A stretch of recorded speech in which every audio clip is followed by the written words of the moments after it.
हाँ जी स्टूडेंट्स, कैसे हो आप सब। उम्मीद करता हूँ बहुत अच्छे होंगे, बहुत ही बढ़िया होंगे। क्लास 11th का चैप्टर फर्स्ट हमने अच्छे से कर लिया था, उसके ऊपर बेस्ड सभी एक्सरसाइज क्वेश्चंस को हमने अटेम्प्ट कर लिया था और एनसीईआरटी पोर्शन हमने किया था। ठीक है, उसके बाद में नेक्स्ट वाले वीडियोस में हम बात करेंगे एलिमेंट्स जो एक्सरसाइज है उनकी भी। ठीक है, तो तब तक हम चैप्टर नंबर सेकंड जो है हमारा रिलेशन एंड फंक्शन उसको समझते हैं, उसका बेसिक हम कंप्लीट करते हैं आज इस वीडियो में। तो चलिए शुरुआत करते हैं। सबसे पहले आपका जो चैप्टर सेकंड है रिलेशन एंड फंक्शन, उसका फर्स्ट जो टॉपिक है वो है आपका ऑर्डर्ड पेयर। ऑर्डर्ड पेयर क्या होता है? जैसे आपने चैप्टर फर्स्ट में क्या पढ़ा है? सेट। चैप्टर फर्स्ट में क्या पढ़ा है? सेट। ठीक है, जैसे मान लो मैं कोई भी दो सेट लेता हूं, ए सेट जो है हमारा है A B C D.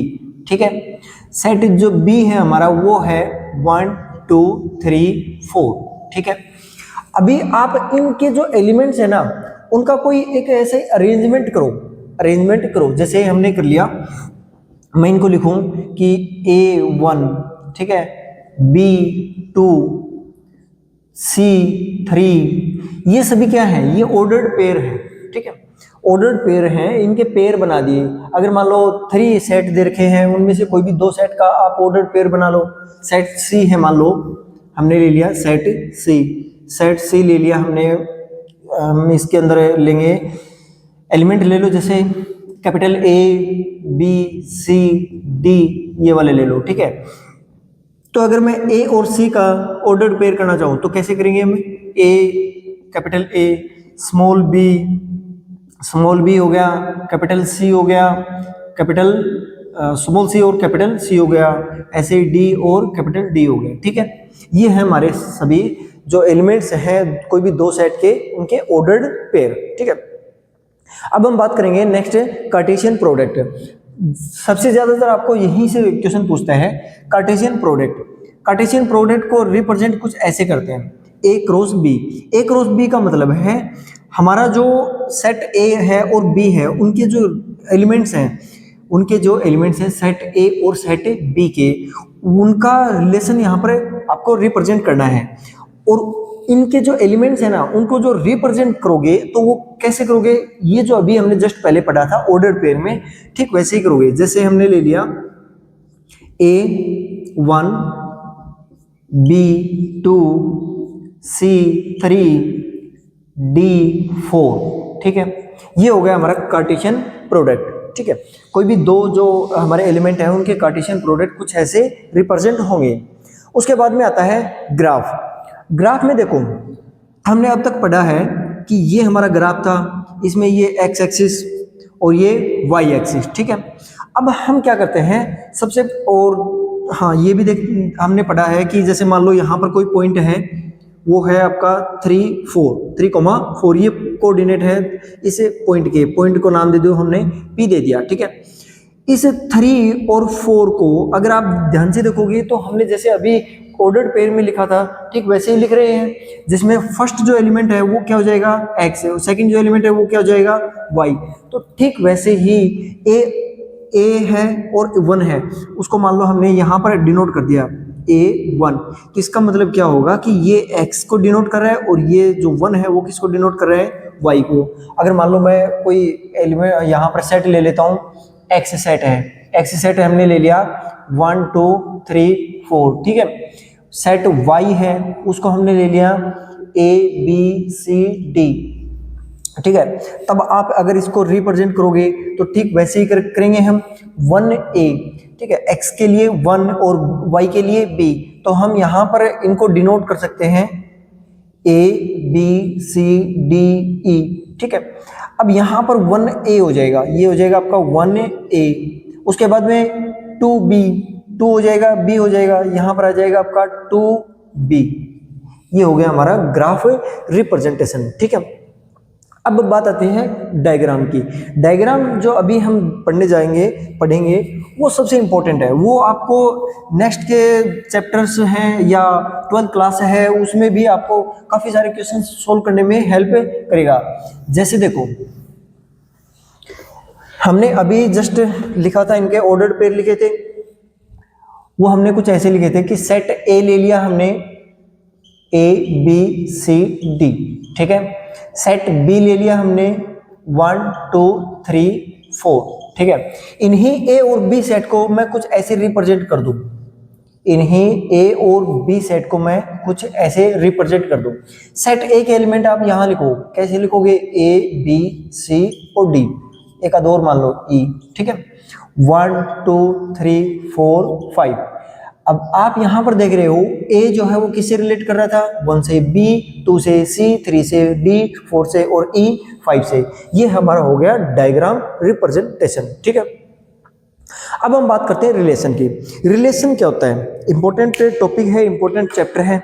Relation क्या होता है, रिलेशन को आप ऐसे समझो जैसे कि mother father, mother son, father son. हम अपने घरों में इन रिलेशंस को समझते हैं, है ना। ठीक वही काम हम यहाँ पर भी समझेंगे। मान लो कि कोई ना कोई ऐसा रिलेशन क्रिएट है इनके बीच में कि ए जो है वो किससे रिलेट कर रहा है, 1 से, बी जो है वो किससे रिलेट कर रहा है, 2 से, सी 3 से, डी 4 से, ई 5 से। हम ऐसे भी तो कर सकते हैं कि जो हमारा इंग्लिश के अल्फाबेट्स है उसमें फर्स्ट नंबर पर कौन आता है, ए, ठीक है। मैथ्स में जो न्यूमेरिकल है उसमें फर्स्ट में कौन आ रहा है, 1, बी सेकंड नंबर पर आ रहा है, और न्यूमेरिकल में सेकंड नंबर पर कौन आ रहा है, ये 2 आ रहा है, ठीक है। सेकंड नंबर पर कौन आ रहा है, 2 आ रहा है। तो इसका मतलब है ए 1 से रिलेट कर रहा है कि नहीं कर रहा, बी 2 से रिलेट कर रहा है कि नहीं कर रहा, इसी को हम कहते हैं रिलेशन, ठीक है। ये इन दोनों के बीच में रिलेशन को डिस्क्राइब कर रहा है। Is that clear. रिलेशन जो हम लिख रहे हैं या रिप्रेजेंट कर रहे हैं उसके दो तरीके हैं। पहला है तो रोस्टर फॉर्म और दूसरा है set builder form. Roster form और सेट बिल्डर फॉर्म कैसे होते हैं, सबसे पहले सेट बिल्डर फॉर्म पढ़ेंगे।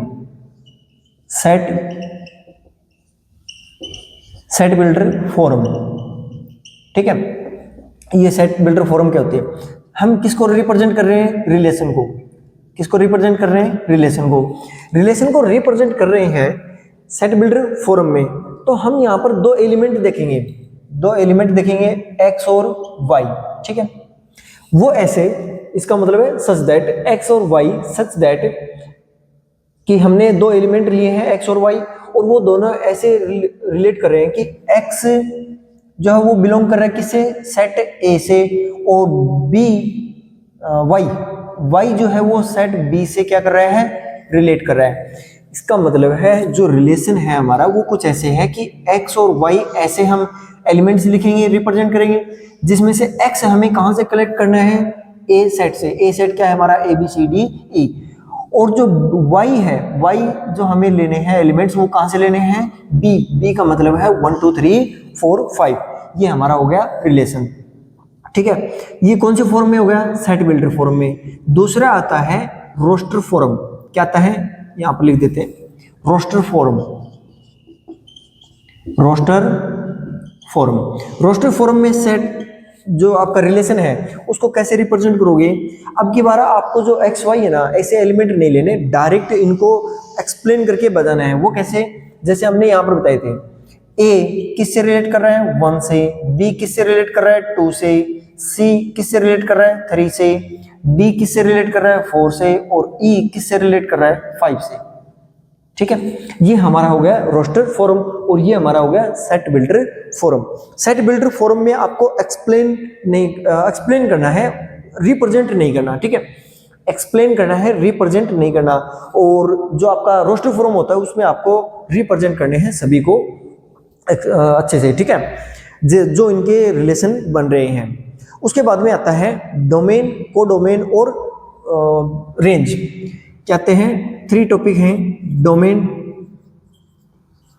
फिर रेंज ले लो, रेंज, और फिर आता है कोडोमेन, ठीक है। यहां पर देखो, समझो डोमेन क्या होता है। डोमेन हमने यहां पर सेट 2 लिए हैं, ए और बी, और हम जो यहाँ रिलेशन जो हमारा क्रिएट कर रहे हैं वो कैसे कर रहे हैं, पहले हम कौन से एलिमेंट लिख रहे हैं, ए मतलब किसका एलिमेंट है, ए का। बाद वाला जो सेकंड एलिमेंट है वो किसका है, बी का, सेट बी का। तो इसका मतलब है ये जो हमारा रिलेशन है वो कैसे है, सेट ए टू बी है। इसी को आप ऐसे भी रिप्रेजेंट कर सकते हो, कैसे रिप्रेजेंट करोगे, 1A 2B 3C ऐसे भी तो रिप्रेजेंट कर सकते हो। अब की बार क्या हो जाएगा, सेट ए है, सेट ए हमारा क्या था, ABC, तो ABCD, और जो सेट बी है हमारा वो क्या जाएगा 1 2 3 4। अब की बार क्या है, सेट ए जो है वो रिलेट कर रहा है, लेकिन सेट बी टू ए है, तो इसको आप ऐसे लिखने की बजाय सबसे पहले सेट बी वाले एलिमेंट लिखोगे, फिर सेट ए के एलिमेंट लिखोगे, और आप इसको ऐसे रिप्रेजेंट करोगे। ठीक है, तो जो सबसे पहले जो एलिमेंट जिसके लिख रहे हो ना, पहले जो एलिमेंट लिख रहे हो, मीन्स हमने अभी ग्राफ पढ़ा था जिसमें हम हमेशा एक्स एक्सिस के जो पॉइंट्स हैं वो पहले लिखते हैं, एक्स एक्सिस के पॉइंट से पहले लिखते हैं। ठीक है, वो जितने भी पॉइंट्स हैं आपके, जितने भी एलिमेंट हैं, उन सभी एलिमेंट्स का कलेक्शन क्या है, हमारा सेट ए है। उस सेट ए को ही हम क्या बोलेंगे, डोमेन। उस सेट ए को ही क्या बोलेंगे, डोमेन। उसके बाद में रेंज। रेंज क्या होता है, रेंज देखो, जैसे मान लो यहाँ पर मैं एक एलिमेंट ले लेता हूँ 6। ठीक है, यहाँ पर आपको समझ में आ जाएगा। देखो सेट ए क्या है, ABCDE, सेट ए के अंदर ये 5 एलिमेंट है। सेट बी 1 2 3 4 5 है, 6 एलिमेंट है। अब यहाँ पर देखो ए किससे रिलेट कर रहा है, 1 से, B 2 से, C 3 से, D 4 से, E 5 से। जिन जिन से रिलेट कर रहे हैं 1 2 3 4 5 है, ठीक है, जिन जिन से रिलेट कर रहे हैं उनका जो कलेक्शन है, या उनका एक अगर सेट बना दिया जाए 1 2 3 4 5, इनका अगर सेट बना दिया जाए तो ये इस सेट को हम क्या बोलेंगे, रेंज। क्या बोलेंगे, रेंज। अब बात आती है कोडोमेन की। कोडोमेन बी सेट जो हमारा है, टोटल जो हमारे एलिमेंट जो रिलेट कर रहे हैं नहीं कर रहे उससे कोई फर्क नहीं पड़ता, लेकिन जितने एलिमेंट हैं उन सभी एलिमेंट्स का कलेक्शन यहाँ पर हम इसको बोल सकते हैं डायरेक्ट सेट बी। डोमेन को बोलेंगे सेट ए। डोमेन सेट ए जो हम इनपुट कर रहे हैं, वो इनपुट वाला आप बाद में समझोगे। ठीक है, पहले यहाँ देखो, डोमेन मीन्स जो सबसे पहले वाले हम लिख रहे हैं, रेंज जो हम बाद वाले जो रिलेट कर रहे हैं, और कोडोमेन जो टोटल एलिमेंट है, चाहे वो रिलेट कर रहे हो या नहीं कर रहे हो, वो सभी क्या हो जाएंगे, कोडोमेन। Is that clear? उसके बाद में आता है types of relation. Types of relation में सबसे पहला आता है आइडेंटिटी रिलेशन। आइडेंटिटी रिलेशन देखो, एक एलिमेंट एक से ही रिलेट कर रहा है, 1 1 से रिलेट कर रहा हूँ, 2 2 से रिलेट कर रहा हूँ, 3 3 से रिलेट कर रहा हूँ, उस रिलेशन को हम क्या बोलेंगे, identity relation. Universal relation. Universal relation क्या बोलेंगे, जैसे ए है, 1 से रिलेट कर रहा हूँ, 2 से भी कर रहा हूँ, 3 से भी कर रहा हूँ, 4 से, 5 से और 6 से। बी भी 1 से, 2 से, 3 4 5 6, यानी कि सभी element of A domain, every element of A domain, सभी एलिमेंट जो है हमारे सेट ए के, वो सभी के सभी एलिमेंट किसके, सेट बी के, उनसे रिलेट कर रहे हों, उनसे रिलेशन बना रहे हों, तो इसका मतलब है इस रिलेशन को हम कौन सा रिलेशन बोलेंगे, यूनिवर्सल रिलेशन। उसके बाद में आता है वॉइड रिलेशन। उसके बाद में नेक्स्ट रिलेशन हमारा क्या आता है, वॉइड रिलेशन या एम्प्टी रिलेशन। वॉइड रिलेशन या इसी को हम बोलते हैं एम्प्टी रिलेशन। ठीक है, वॉइड रिलेशन या एम्प्टी रिलेशन। वॉइड रिलेशन या एम्प्टी रिलेशन कैसा होगा, नाम से ही पता लग रहा है कि कोई भी एलिमेंट जो एक है और बी के एलिमेंट से रिलेट ना कर रहा हो। अगर कोई भी एलिमेंट रिलेट ना कर रहा हो तो इसका मतलब है वो कौन सा एलिमेंट होगा, कौन सा रिलेशन होगा, एम्प्टी रिलेशन। ठीक है, इनवर्स रिलेशन। इनवर्स रिलेशन जैसे हमने अभी जस्ट यहाँ देखा था, देखो हमने एक रिलेशन पढ़ा था अभी, यहाँ पर रिलेशन है A1 और यहाँ पर रिलेशन क्या है 1A। तो ये जो रिलेशन है ये इसका उल्टा हुआ कि नहीं हुआ, इनवर्स हुआ कि नहीं हुआ। अगर मैं इसको नाम दूं A, तो इसको हम बोलेंगे A इनवर्स। इनवर्स का मतलब है पावर में -1। ठीक है, ये क्या हो जाएगा, A इनवर्स। और या फिर अगर आप इसको R से ही डिनोट कर रहे हो रिलेशन, तो ये हमारा हो जाएगा R इनवर्स। R इनवर्स कैसे है, यहाँ पर 1A1 है, यहाँ पर 1A, B2 है 2B, C3 है 3C, D4 है, यहाँ पर आ जाएगा 4D, और E5 है, यहाँ पर आ जाएगा 5E। तो इनवर्स मतलब वापस आ रहे हो, ठीक है।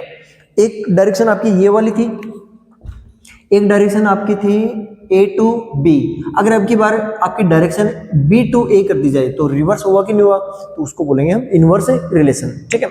रिफ्लेक्सिव, रिफ्लेक्सिव रिलेशन क्या होता है, जैसे ए 1 से रिलेट कर रहा है, ठीक है, लेकिन अगर इसकी बजाय ए जो है वो ए से रिलेट करे, बी जो है वो बी से, सी जो है वो सी से, डी जो है वो डी से, ई जो है मान लो चाहे 5 से रिलेट कर रहा हो, कोई दिक्कत नहीं है। बट यहाँ पर हम काफ़ी सारे एलिमेंट्स देख रहे हैं जो कि सेम से ही रिलेट कर रहे हैं, 1 1, A B B, C C, D D, तो वो सभी एलिमेंट्स का कलेक्शन है, उसको हम कौन सा रिलेशन बोलेंगे, रिफ्लेक्सिव रिलेशन, ठीक है। सिमेट्रिक, सिमेट्रिक ऐसा रिलेशन हो जिसमें आर भी हो और आर इनवर्स भी हो, मीन्स A1 है तो 1A भी हो, तो उस रिलेशन को हम क्या बोलेंगे, सिमेट्रिक रिलेशन, ठीक है। B2 है 2B, C3 है 3C, D4 है 4D, ये सभी रिलेशन, सभी अगर रिलेशन या सभी जो एलिमेंट है वो एक ही रिलेशन के अंदर रिप्रेजेंट कर दिए जाएं, जैसे मान लो मैं आपको अच्छे से समझा देता हूँ, एक के ही अंदर कैसे रिप्रेजेंट करेंगे, मान लो ये वाला रिलेशन ले लो, ठीक है। यहां पर आप देख रहे हो, इसके थोड़े एलिमेंट और लिखेंगे, यहां पर आप देख रहे हो रिलेशन हमारा दिया हुआ है 1A, B2, C3, D4, E5, और क्या पता ऐसा भी रिलेशन हो कि ये बन जाए 1A, 2B, 3C, 4D, 5E, ठीक है। क्या पता ये इसमें ऐसा भी रिलेशन हो कि 1A, BB, CC, DD और ये हो जाए EE, ठीक है। तो अब इस रिलेशन को देखो ध्यान से, कुछ एलिमेंट्स और लिखते हैं। अब अगर मैं लिख दूं A1 हो गया, और यहां पर मैं लिख दूं 1B, 2C, उसके बाद में 1A हो गया, 1B, 2C, BC लिख दें, और उसके बाद में AB भी लिख दें। चलो इससे समझ में आ जाएगा। अब देखो, सबसे पहले हमने बात की थी रिफ्लेक्सिव की, रिफ्लेक्सिव रिलेशन, ठीक है। रिफ्लेक्सिव रिलेशन है या नहीं है, रिफ्लेक्सिव रिलेशन के लिए आपको ए चेक करना पड़ेगा, A belongs to relation R, relation R A में देखो A B B, C C, D D, E है, तो इसका मतलब है ये रिफ्लेक्सिव रिलेशन होगा। उसके बाद में symmetric, symmetric relation, symmetric relation कैसे हो जाएगा, अगर एलिमेंट है हमारे पास में ए बी है, ठीक है, तो इसका उल्टा बी ए भी बिलोंग करना चाहिए किससे, रिलेशन आर से। यहां पर देखो A1 है 1A है, B2 है 2B है, C3 है 3C है, D4 है 4D है, E5 है 5E है, तो इसका मतलब ये कौन सा रिलेशन होगा, सिमेट्रिक रिलेशन। उसके बाद में नेक्स्ट आता है ट्रांसिटिव, ट्रांसिटिव रिलेशन, ठीक है। ट्रांसिटिव रिलेशन में कंडीशन क्या होती है, ए बी अगर हमारा कोई एलिमेंट है, उसके बाद में बी सी अगर कोई एलिमेंट है, तो इसका मतलब है ए सी भी बिलोंग करना चाहिए किससे, रिलेशन आर से। तो यहां पर देखो A1 है, ठीक है, फिर 1B है, ठीक है, A1 1B, तो ए बी होना चाहिए, जो हमने यहां लिखा है ए बी, है ना ये एलिमेंट। अगर ये सभी एलिमेंट ऐसे रिप्रेजेंट हो तो उसको हम कौन सा रिलेशन बोलेंगे, ट्रांसिटिव रिलेशन। तो ये सभी एलिमेंट्स हैं, इनके टाइप्स हैं, आपको समझ में आए होंगे। अगर आपको थोड़ा बहुत भी कुछ डाउट है तो आप उसको एक बार, इस वीडियो को एक बार वापस से रिवाइज कर लेना, रिवर्स कर लेना, वापस से आप देख लेना, ठीक है, अच्छे से समझ में आ जाएगा। अगर फिर भी नहीं आ रहा है तो आप मेरे को कमेंट बॉक्स में जरूर कमेंट करना। उसके बाद में नेक्स्ट आता है, जैसे हमने ये रिलेशंस पढ़े हैं अभी, ठीक है, सेट ए है, सेट बी है, इनके हमने कार्टेशियन प्रोडक्ट पढ़े हैं, रिलेशन पढ़े हैं। टोटल अगर आपसे पूछे डायरेक्टली कि टोटल रिलेशन कितने बनेंगे, टोटल रिलेशन कितने बनेंगे, तो उसका एक छोटा सा फॉर्मूला है, वो आप याद रखना, ठीक है। वो है आपका 2 की पावर m मल्टीप्लाई n। ये कहाँ से लेकर के आएंगे हम, 2 की पावर m n, 2 की पावर m का मतलब है a के अंदर जितने भी एलिमेंट है, a के अंदर यहाँ पर कितने एलिमेंट है, 5, b के अंदर कितने एलिमेंट है, 6, तो इसका मतलब हो जाएगा 2 की पावर 30। 2 की पावर 30 का मतलब है बहुत बड़ा नंबर है, ठीक है। तो इतने रिलेशन हम क्रिएट कर सकते हैं, ठीक है। उसके बाद में आपका नेक्स्ट टॉपिक जो कि सबसे इंपॉर्टेंट है, मोस्ट इंपॉर्टेंट है, वो क्या है, फंक्शन। फंक्शन बहुत ही जबरदस्त टॉपिक है, और फंक्शन ही यूं मान लो कि मैथ्स की रीढ़ की हड्डी है, ठीक है। सबसे बहुत ज़्यादा जो आपके क्वेश्चंस हैं, बहुत ज़्यादा जो कॉन्सेप्ट्स हैं, वो डिपेंड करते हैं किसके ऊपर, चैप्टर या टॉपिक फंक्शन के ऊपर, ठीक है। और जो जो आपने अभी तक पढ़ा है, जैसे चैप्टर फर्स्ट में आपने सेट पढ़ा है, चैप्टर सेकंड में आपने रिलेशन पढ़ा है, कार्टेशियन प्रोडक्ट पढ़ा है, उन सब को याद रखना, क्योंकि उनके ऊपर ही बेस्ड कौन सा टॉपिक है आपका, फंक्शन, और फंक्शन के ऊपर ही बेस्ड कौन है आपके पूरी मैथ्स, ठीक है।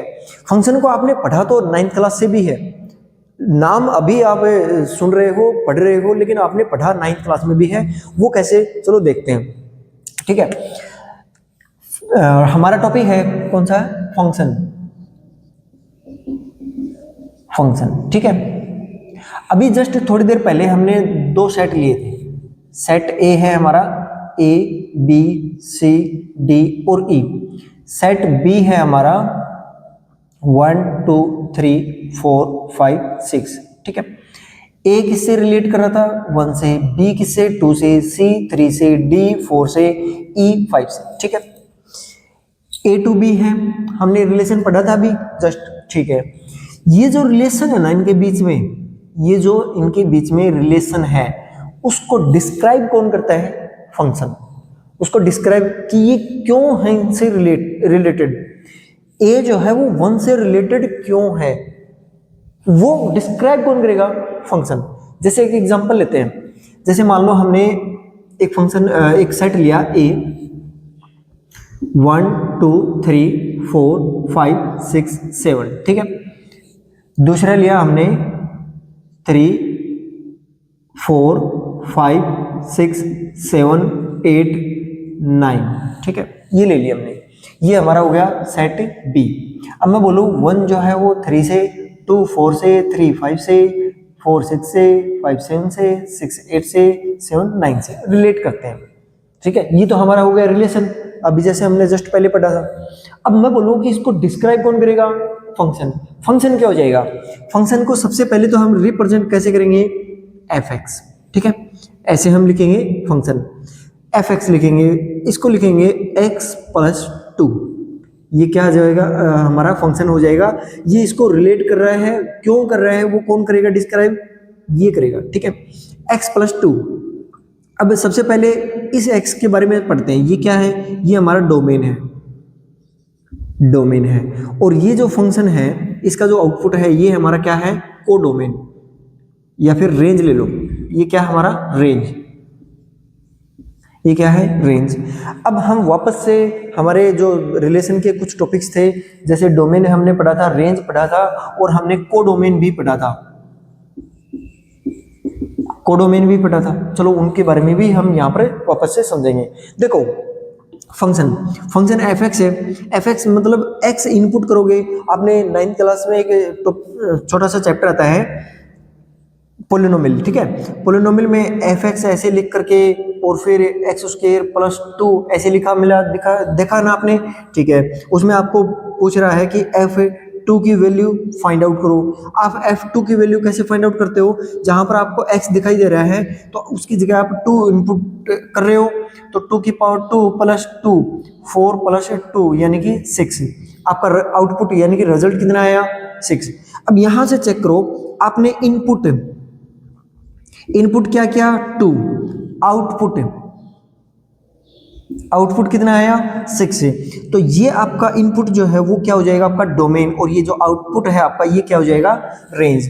ठीक वैसे ही यहाँ पर एफ एक्स में अगर मैं 1 इनपुट कर रहा हूँ 1 इनपुट कर रहा हूं तो हम लिखेंगे 1 + 2 इक्वल कितना आ जाएगा 3। तो 1 3 से रिलेट कर रहा है कि नहीं कर रहा, बिल्कुल कर रहा है। तो ये हमारा हो जाएगा डोमेन जो कि हम इनपुट कर रहे हैं। इनपुट करने के बाद में 3 आउटपुट आ रहा है, ये हमारी क्या हो जाएगी, रेंज हो जाएगी। ठीक है, अब मैं वैसे ही 2 इनपुट करूंगा तो रिजल्ट आएगा हमारा 4, 3 करूंगा तो 5, 4 करूंगा तो 6, ऐसे आउटपुट आते जाएंगे। ठीक है, 7 इनपुट करूंगा तो रिजल्ट कितना आ रहा है 9। अब मान लो इसके अंदर 10 भी है, 10 यहाँ पर ऐसा कोई इनपुट है जिसको आप इनपुट कर रहे हो और वापस से आपको रिजल्ट कितना मिल रहा है 10, नहीं मिल रहा। तो अगर आप यहाँ पर डोमेन लिखना चाहोगे तो आप लिखोगे 1 2 3 4 5 6 7। रेंज लिखना चाहोगे तब आप लिखोगे 3 4 5 6 7 8 9। रेंज क्या हो जाएगी 3 4 5 6 7 8 और 9। अगर आप को डोमेन लिखना चाहो तब आप क्या लिखोगे 3 4 5 6 7 8 9 और 10। Is that clear? ये सभी के सभी एलिमेंट आपकी किस में आ जाएंगे, कोडोमेन में। और जो जो रिलेट कर रहे हैं वो क्या आ जाएंगे रेंज के अंदर, जो आप इनपुट कर रहे हो वो क्या आ जाएंगे डोमेन। ठीक है, और ये कैसे रिलेट कर रहे हैं वो कौन बता रहा है, फंक्शन। वो कौन बता रहा है, फंक्शन।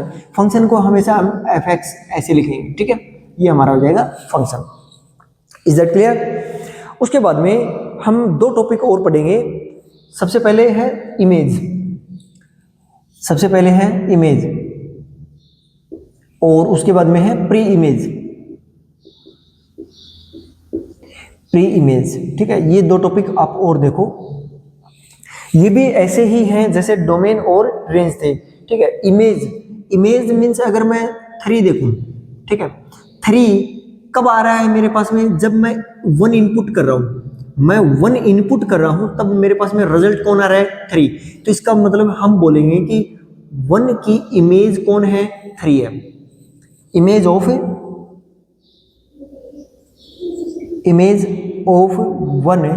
इज 3।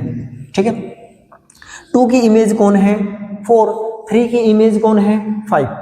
ठीक है, यहीं से हम वो जो हमारा रेंज था उसी को हम बोलेंगे इमेज। लेकिन रेंज जो है वो क्या है कि कलेक्शन है या सेट है, जबकि इमेज जो हम बता रहे हैं वो पर्टिकुलरली एक एक एलिमेंट की बात कर रहा है। जैसे मैंने 3 की बात की, 3 किसकी इमेज है 1 की है, 4 किसकी इमेज है 2 की है, 5 किसकी इमेज है 3 की है। ठीक है, उसके बाद में हम बात करें प्री इमेज।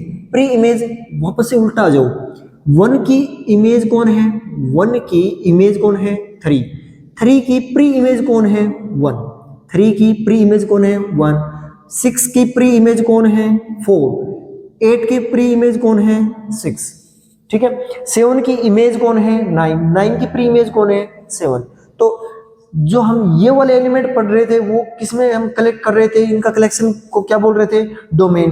डोमेन था जो सेट ए जो हम इनपुट कर रहे थे, इनपुट हमने यहीं से तो किए 1 2 3 4 5 6 7, है ना, उन सबको क्या बोलेंगे, उनके कलेक्शन को क्या बोलेंगे डोमेन। लेकिन अगर पर्टिकुलरली एक एक एलिमेंट की बात करी जाए तो इनको क्या बोलेंगे हम प्री इमेज। प्री इमेज जिस एलिमेंट की बात कर रहे हैं उसकी। ठीक है, उसके बाद में सेट बिल्डर फॉर्म और रोस्टर फॉर्म मैंने आपको पहले भी बताया था उसमें रिलेशन में। ठीक वैसे ही हम पढ़ेंगे इसमें फंक्शन में भी। फंक्शन में भी हमारा रोस्टर फॉर्म और सेट बिल्डर फॉर्म बनता है। ठीक है, वो कैसे, देखो थोड़ा सा ही डिफरेंस है, कुछ ज़्यादा नहीं है। जैसे मान लो हमारा फंक्शन है fx। ठीक है, फंक्शन fx कुछ ऐसे है x y, ठीक है, such that X Y elements कुछ ऐसे हैं such that x square plus 1 equal y, where x belongs to a और y belongs to set b। अब देखो हमारा जो सेट a है वो कुछ ऐसे है 1 2 3 4 5। ठीक है, और हमारा ये सेट हो गया b। b के अंदर है 2 5 10 17 26। तो 1 किससे रिलेट कर रहा है? 2 से, 2 किससे? 5 से, 5 किससे? 10 से, 10 4 किससे? 17, 5 किससे? 26। ठीक है, सबसे पहली बात ये से रिलेट कर रहा है। 1 का रिलेशन किससे है? 2 से, 2 का किससे है? 5 से। ये तो हो गया हमारा रिलेशन। इस रिलेशन को डिस्क्राइब कौन कर रहा है? फंक्शन कर रहा है। फंक्शन को हमने कौन सी फॉर्म में लिखा है? ये वाली सेट बिल्डर फॉर्म। तो ये वाली कौन सी हो जाएगी? Set builder form. Set builder form जिसमें देखो x और y दो एलिमेंट है। वो एलिमेंट कैसे हैं कि एक्स स्क्वायर करके उसके अंदर 1 ऐड करोगे तब रिजल्ट कौन आएगा? y आएगा। एक्स स्क्वायर हम x जो हम लेंगे वो कहां से लेंगे? हमें डोमेन से। ये क्या हो जाएगा हमारा? डोमेन। और ये क्या हो जाएगा हमारा? कोडोमेन या रेंज। कोडोमेन और रेंज। ठीक है, ये हमारा हो गया सेट बिल्डर फॉर्म। इसी को आप रोस्टर फॉर्म में कन्वर्ट करोगे तो fx कैसे लिखोगे? कैसे लिखोगे? 1 किससे रिलेट कर रहा है? 2 से, तो 1 2। 2 किससे रिलेट कर रहा है? 5 से। और 3 किससे रिलेट कर रहा है? 10 से।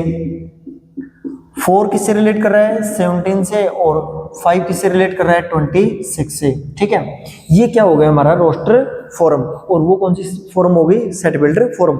ये हमने रिलेशन और फंक्शन दोनों की समझ लिए। ठीक है, उसके बाद में आता है आपका टाइप्स ऑफ फंक्शन। फंक्शंस के भी टाइप्स होते हैं। ठीक है, वो कैसे कैसे टाइप के हैं, कैसे कैसे उनको रिप्रेजेंट करते हैं। सबसे पहला होता है आइडेंटिटी फंक्शन। कौन सा है? Identity function. आइडेंटिटी फंक्शन कैसे होते हैं? जैसे मान लो मैं इस फंक्शन को लिखूं identity function f(x) equal x, means जो आप इनपुट करोगे आउटपुट भी सेम वही। नेगेटिव नंबर करोगे नेगेटिव नंबर, पॉजिटिव नंबर करोगे पॉजिटिव नंबर। माइनस का 1/2 किया, माइनस का 1/2। पॉजिटिव का 2/3 किया, 2/3। 8 किया तो 8, माइनस का 50 किया तो माइनस का 50। तो इसका ग्राफ कैसे बन जाएगा? ग्राफ कुछ ऐसे बन जाएगा। जो आप इनपुट पॉजिटिव इनपुट करोगे पॉजिटिव रिजल्ट, नेगेटिव इनपुट करोगे negative result.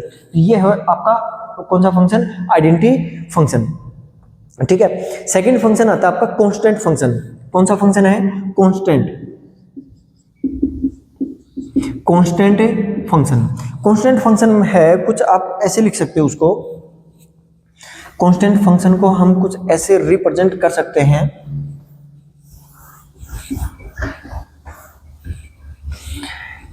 Constant function f(x), मान लो मैं लिख दूं c। ठीक है, c क्या है कि कांस्टेंट नंबर है। c belongs to real number.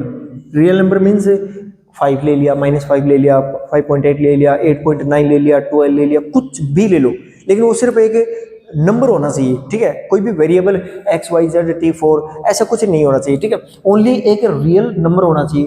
वो कौन सा हो जाएगा? कांस्टेंट फंक्शन हो जाएगा। जैसे ये हमारा हो जाएगा ग्राफ। ग्राफ कैसे? कांस्टेंट फंक्शन का ग्राफ कैसे बनाएंगे? कांस्टेंट फंक्शन का ग्राफ कुछ ऐसे बन जाएगा। ठीक है, इसको डॉट डॉट से ले लो चाहे।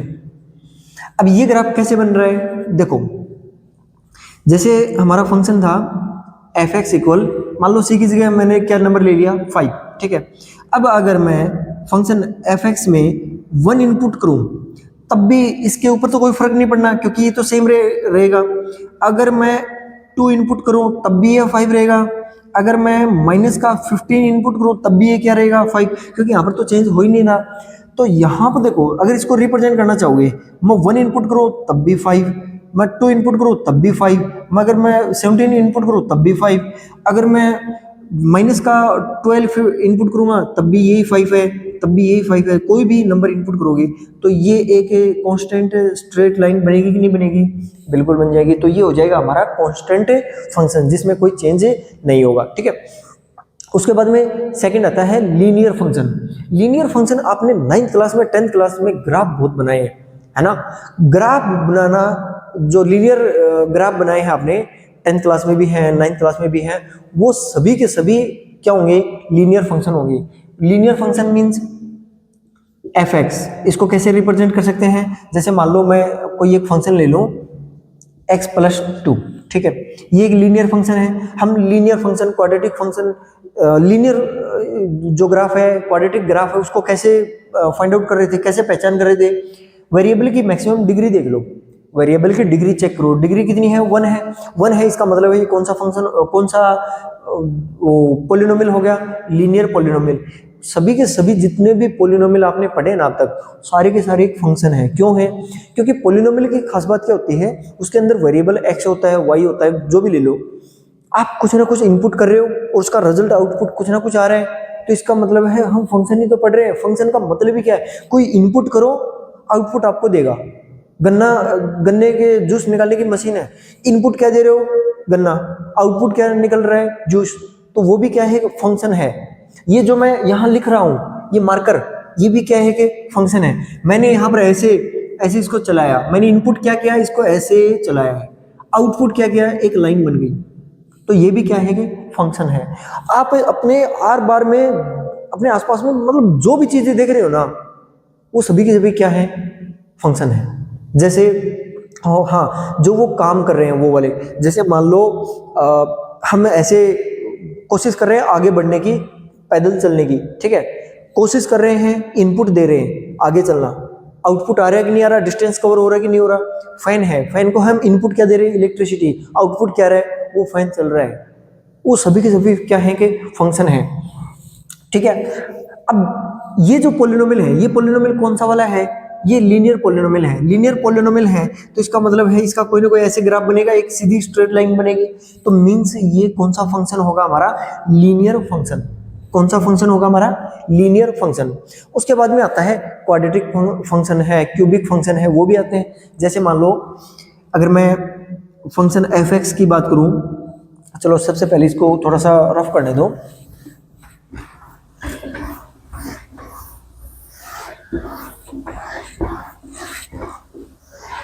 अभी जैसे आपका जो टॉपिक शुरू हुआ था, तो मैंने आपको ये बताया था कि फंक्शन बहुत ही मोस्ट इंपॉर्टेंट टॉपिक है। तो अभी आपने थोड़ा महसूस भी किया होगा कि हाँ, हम अपने आसपास में जो भी इनपुट कर रहे हैं, जो भी चीज़ें देख रहे हैं, सभी के सभी क्या है कि फंक्शन है। बस हमें वो नाम याद नहीं था। अभी आपने जैसे पॉलिनोमियल पढ़ा था, ठीक है, पॉलिनोमियल का ग्राफ भी बनाया था कुछ ऐसे करके। मान लो y इक्वल 2 + 3x, ऐसे कुछ ग्राफ बनाया था इसका, ठीक है। ये भी क्या है कि फंक्शन है। इसी y को अगर मैं ऐसे लिख दूं, f(x) इक्वल 2 + 3x 2 + 3x, तो ये भी क्या है कि फंक्शन है कि नहीं है, ठीक है। ये है लीनियर फंक्शन, लीनियर फंक्शन, ठीक है। अब हम पढ़ेंगे क्वाड्रेटिक।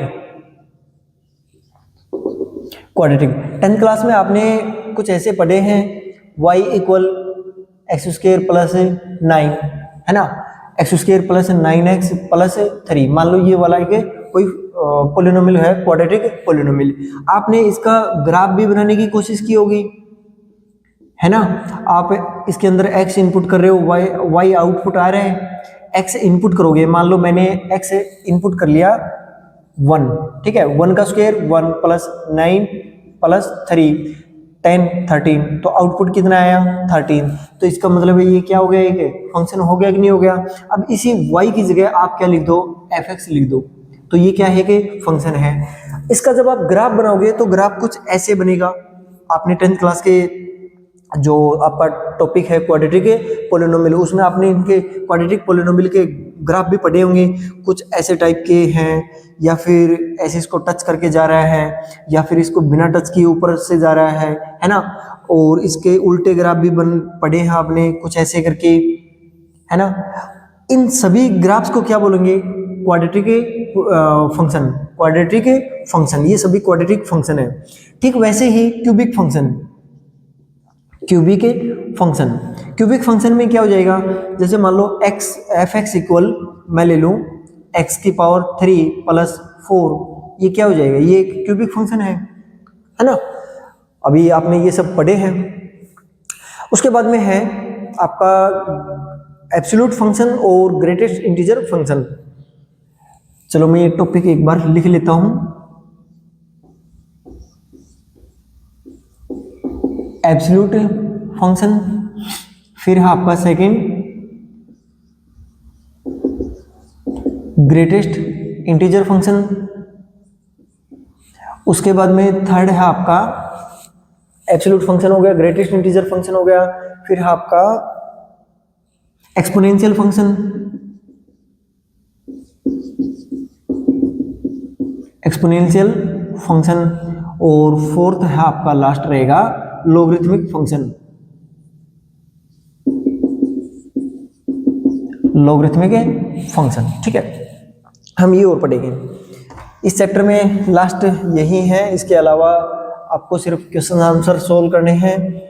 किसी क्वेश्चंस में आपको डोमेन बताना है, रेंज बताना है, और बाकी और जो हम एक्सरसाइज करेंगे उससे पता लग जाएगा हमें पढ़ना क्या क्या है। ठीक है, जो हमारा टॉपिक है अभी absolute function. Absolute function means जैसे मान लो एब्सोल्यूट वैल्यू निकल करके आएगी, उसकी फंक्शन है एफ एक्स। ठीक है, एफ एक्स फंक्शन है, उसको हम रिप्रेजेंट करेंगे एब्सोल्यूट फंक्शन। थोड़ा थोड़ा माइंड से स्लिप हो रहा है कि एब्सोल्यूट फंक्शन,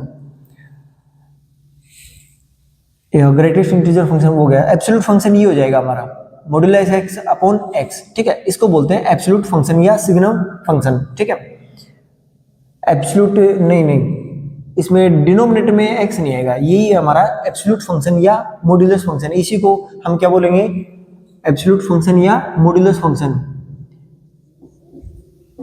मॉड्यूलस फंक्शन याद रखना, नाम में थोड़ा सा मिस्टेक हो रखी थी कि एब्सोल्यूट फंक्शन कौन सा होता है। एब्सोल्यूट फंक्शन और मॉड्यूलस फंक्शन दोनों एक ही जैसे होते हैं। अब आपने पिछले क्लासेस में मॉड्यूलस का तो मॉड्यूलस के बारे में तो जान लिया होगा, जैसे कि ये मॉड्यूलस फंक्शन है, मॉड्यूलस फंक्शन एक्स है।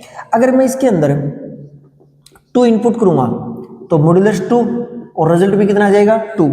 अगर मैं इसके अंदर -2 इनपुट करूंगा तो -2। अब मॉड्यूलस का आपको पता है कि नेगेटिव नंबर को भी पॉजिटिव कर देता है, तब भी रिजल्ट कितना आएगा 2।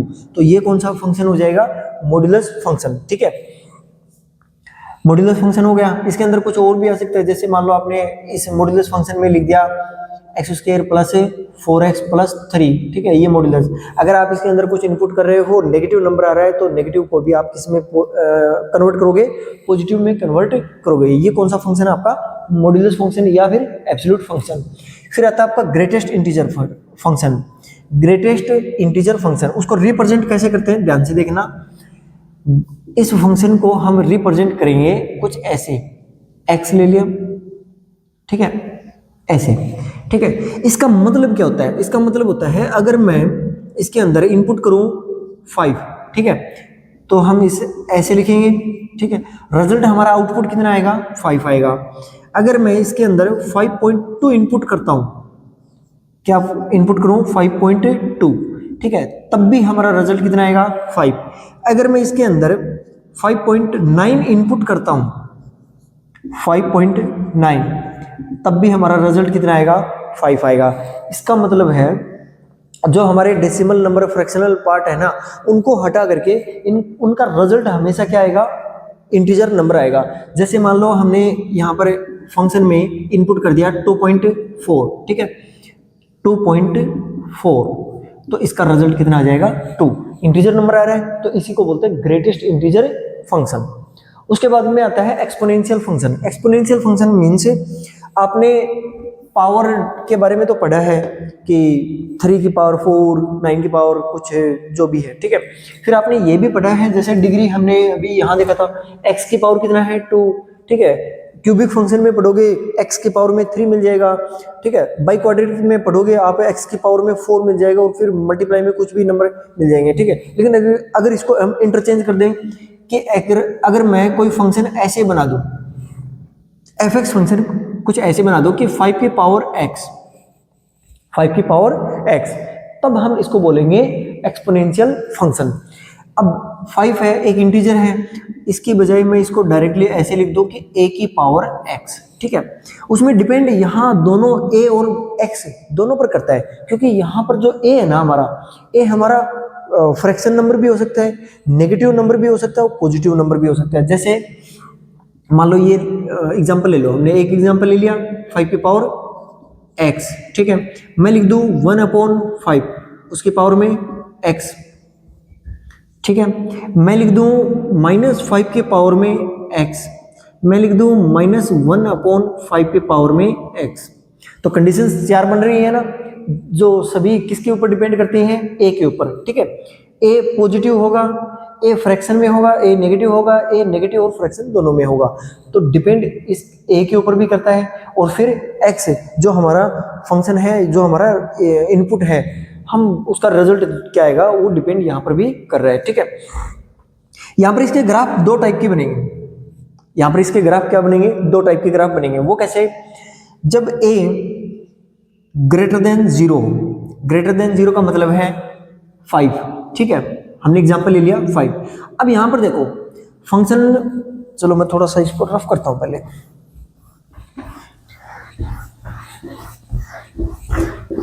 ग्राफ से क्या होता है कि आपको याद रखने में आसानी रहेगी। ठीक है, तो ग्राफ लगभग हर फंक्शन का आप याद रखना। ठीक है, जैसे ये कुछ स्पेसिफिक फंक्शन है ना, इन सभी के ग्राफ याद रखना। और अगर ग्राफ याद करने का तरीका भी ये रहेगा कि एक दो बार आप देख करके खुद से ट्राई करना बनाने की। सबसे पहले फंक्शन है हमारा fx फंक्शन। ठीक है, और वो है हमारा a की पावर x। ठीक है, जहां पर a मान लो हमने ले लिया 5। ठीक है, तो हम इसको कैसे रिप्रेजेंट करेंगे, 5 की पावर x से। अब देखो f, अगर मैं x को लिखूं -1, ठीक है, तो क्या लिखेंगे हम, 5 की पावर -1, तो इसका रिजल्ट कितना आएगा, 1/5। अगर मैं इसको लिखूं f माइनस हो गया 2, ठीक है, तो 5 की पावर -2 लिखेंगे, तब हमारा रिजल्ट कितना आ जाएगा, 1/25 आएगा कि नहीं आएगा। ठीक है, अब अगर मैं इसको लिखूं 1 इनपुट करूं, तो 5 की पावर 1 का मतलब 5, और 5 की पावर 2 का मतलब है 5 की पावर 2 यानी कि 25। अब इसके अकॉर्डिंग आप ग्राफ बनाने की कोशिश करो। जब मैं नेगेटिव नंबर यहां बढ़ा रहा हूं, ठीक है, यानी कि इस साइड में हम बढ़ते जा रहे हैं, तब हमारा रिजल्ट है 0 और 1 से छोटा आता जा रहा है।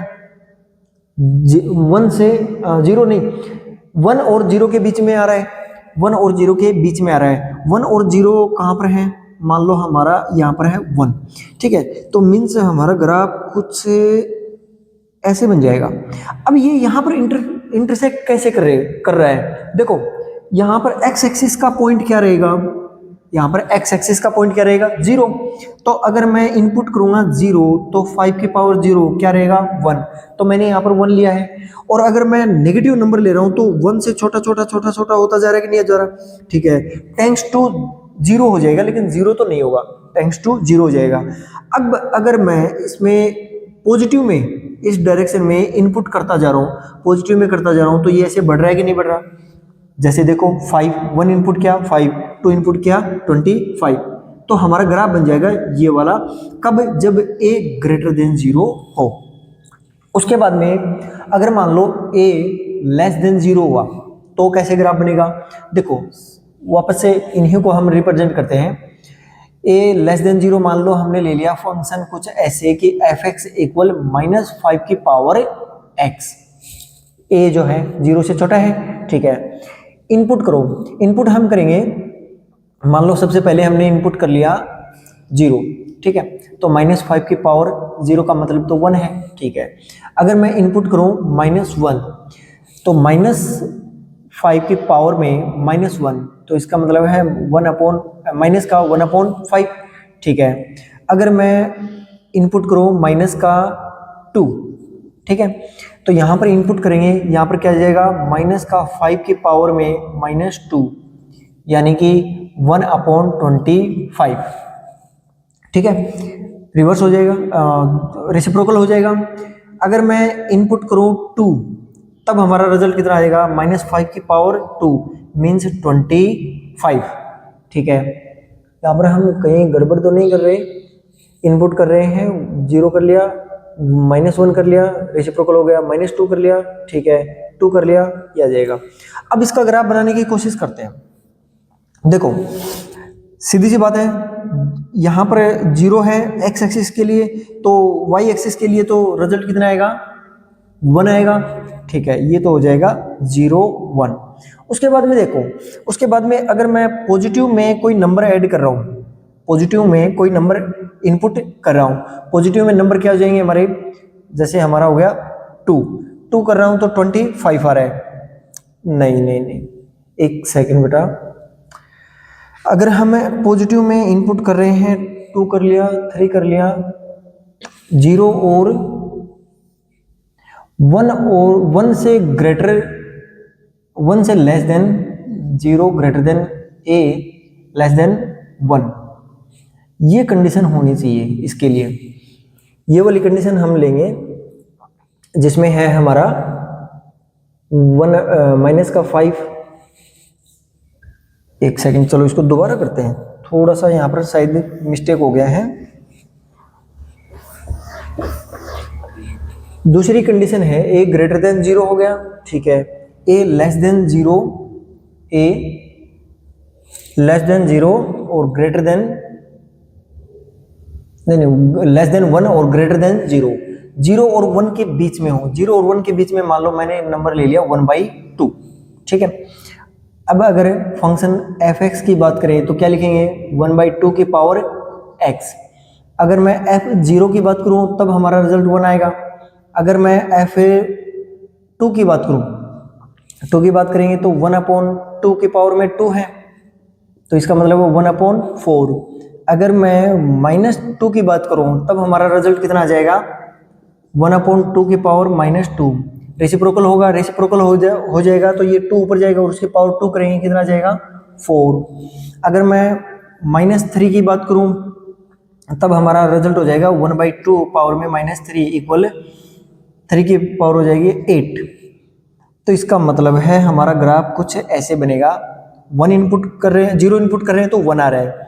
अगर मैं नेगेटिव नंबर इनपुट कर रहा हूँ, नेगेटिव नंबर इनपुट कर रहा हूँ तो बड़ा नंबर आ रहा है, तो मीन्स कुछ ऐसे आएगा। और जैसे जैसे हम पॉजिटिव नंबर करते जाएंगे तो 1 से छोटा, 1 और 0 से छोटा होता जा रहा है, तो ये नंबर कुछ ऐसे आ जाएगा, ये इंटरसेक्ट नहीं होगा, ये टेंड्स टू 0 हो जाएगा, ठीक है, ये वाला ग्राफ बनेगा। तो ये कंडीशन, यहाँ पर 2 कंडीशंस बन रही हैं, 0 से अगर बड़ा हो a और 0 और 1 से के बीच में हो a, ठीक है। तो ये 2 ग्राफ आपको याद रखने हैं। उसके बाद में नेक्स्ट आता है आपका एक्सपोनेंशियल फंक्शन हो गया, लॉगरिथमिक फंक्शन। लॉगरिथम की जरूरत क्यों पड़ी, आपने क्या कभी इसको समझने की कोशिश की है? 10th क्लास में भी आपने में भी कहीं ना कहीं कोई ना कोई टॉपिक में आया होगा, आपने पढ़ा होगा, ठीक है। लॉगरिथम, लॉग कहाँ लेते हैं हम, क्यों जरूरत पड़ती है? जैसे मान लो मैं बोलूं कि 5 की पावर 2, रिजल्ट कितना आ रहा है 25, ठीक है। अगर मैं बोलूं x की पावर 2 और यहाँ पर रिजल्ट कितना आ जाएगा, मान लो 36 से आ गया, रिजल्ट कितना आ गया 36, ठीक है। तो आप यहाँ पर x की वैल्यू बता सकते हो कि नहीं? बिल्कुल, क्या आ जाएगा 6 आ जाएगा, क्योंकि 6 की पावर 2 करोगे तो रिजल्ट कितना आ रहा है 36 आ रहा है, ठीक है। लेकिन अगर इसका उल्टा मैं बोलूं कि 2 की पावर x इक्वल 8, 2 की पावर x इक्वल 8, तब रिजल्ट हमारा कितना आ जाएगा x इक्वल 3, क्योंकि 2 की पावर 3 करोगे तब रिजल्ट कितना आ रहा है 8 आ रहा है। लेकिन अगर मैं बोलूं कि 2 की पावर x इक्वल 10, तब क्या आप यहां पर बता पाओगे? नहीं। तब हमें जरूरत पड़ती है किसकी? लॉगरिथम की। लॉगरिथम में इसको कैसे रिप्रेजेंट करेंगे? लॉग बेस क्या है 2, रिजल्ट कितना है 10 इक्वल x, इसको ऐसे रिप्रेजेंट करते हैं, ठीक है। अब दूसरी बात, हम यहाँ पर कुछ कंडीशंस देख रहे हैं, 2 की पावर x है इक्वल कितना आया, मान लो हमने ले लिया 8, ठीक है। क्या कभी ऐसा पॉसिबल है कि माइनस का 8 आ जाए? 2 की पावर में कोई नंबर ऐसा करो, 2 की पावर में कोई नंबर ऐसा करो जिससे कि रिजल्ट हमारा नेगेटिव में आ जाए, ये कभी पॉसिबल नहीं होगा। तभी हम कहते हैं कि जो लॉगरिथम में जो रिजल्ट आता है वो इक्वल टू, या जो इनपुट करते हैं ना लॉग 2 की पावर, और मान लो मैंने ले लिया यहाँ पर x कि हम क्या इनपुट करेंगे, तब रिजल्ट हमारा 15 आएगा, तब हम कभी भी x जो है वो नेगेटिव नहीं लेंगे, ठीक है। तो ये लॉगरिथमिक फंक्शन है, इसको भी हम कुछ ऐसे ही रिप्रेजेंट करेंगे, जैसे फंक्शन हो गया f(x) log e की पावर 2x, ठीक है।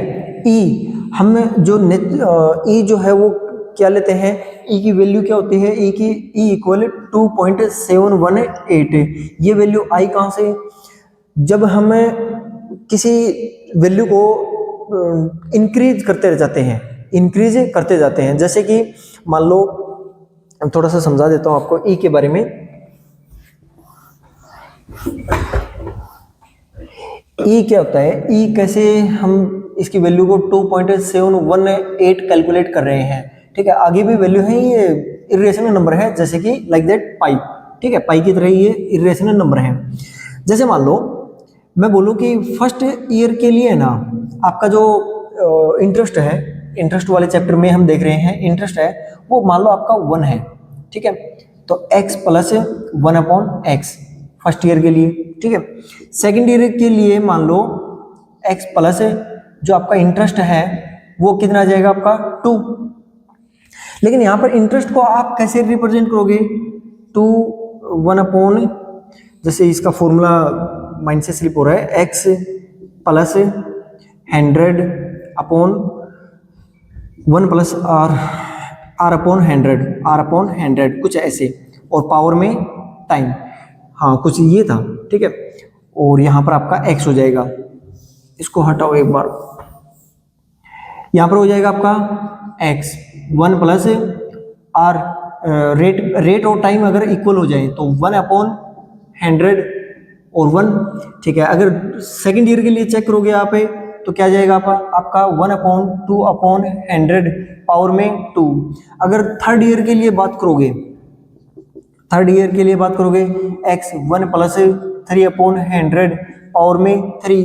अगर फोर्थ ईयर के लिए बात किया आपने, x प्लस 1/4/100 और 4, ठीक है। ऐसे अगर इंक्रीमेंट करते जाओ तो अगर मैं nth ईयर के लिए चेक करूं तब क्या जाएगा, x 1 plus n/100 power n। n means आपका जैसे मान लो 10,000 साल बाद, 15,000 साल बाद, अगर वो वैल्यू है ना हम कैलकुलेट करना चाहेंगे तो बहुत बड़ी हो जाएगी, लेकिन उसको अगर आपने कैलकुलेट किया तब आपका रिजल्ट हमेशा कितना आएगा, 2.718, ठीक है। और इसी को हमने नाम दे दिया ई। और यहाँ पर जो ई जो है हम ले रहे हैं बेस में, जो वैल्यू तो यही है, ठीक है। इसको बोलते हैं नेचुरल लॉगरिथमिक फंक्शन। तो हमारा जो रिलेशन और फंक्शन का बेसिक था वो कंप्लीट हो गया है। अब इसके ऊपर हम बेस्ड जितने भी एनसीईआरटी के और एलिमेंट के क्वेश्चन है वो हम नेक्स्ट वीडियो में करेंगे। सो